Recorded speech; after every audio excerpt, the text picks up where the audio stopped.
د بلخ ولایت په چاربولک ولسوالۍ کې د دوه کورنیو ترمنځ دښمني په دوستۍ بدله شوه. د دغه ولایت د قومونو او قبایلو چارو رئیس وویل د اسلامي امارت له مکلفیتونو څخه یو همدا دی چې په ټولنه کې د عدالت او برابرۍ د تامین، د ورورګلوۍ او همپالنې د رامنځته کولو او په کورنیو کې د خپلمنځي شخړو د حل لپاره پراخې او هراړخیزې هڅې وکړي.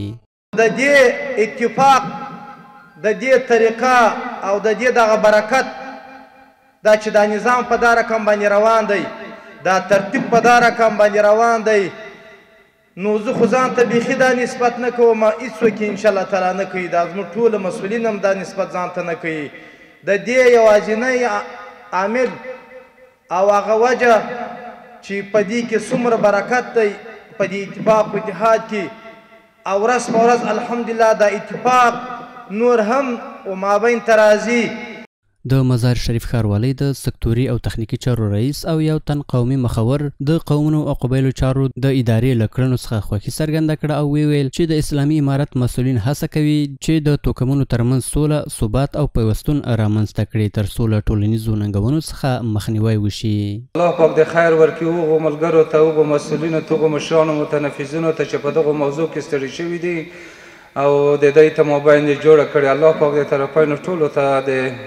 خیر ورکړي، الله پاک د خیر جزا ورکړي.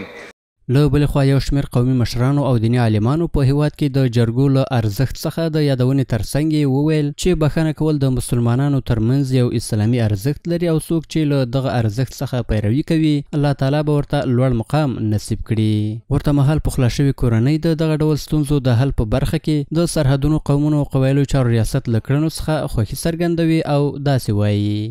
د دغو په مابین کې داسې یوه صلح وکړله چې ابدي انشاءالله الرحمن د مونږ په زړه کې چی نه دي پاتې او چی نشته، او دغه مشکلات حل و فصل کړل او موږ ډېر ځنې خوشحاله یو. او دغه مسؤلین چې دلته راغلي دي تکلیفونه یې ایستلي دي، او دغه سپینګیري خلک چې د مختلفو ولسوالیو د دغو ولایت اوسیدونکي دي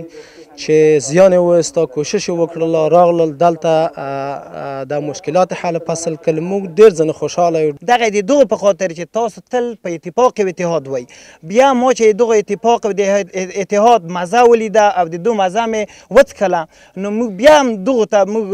هغه شولو، راجع شو، یعنې خوشحاله شو.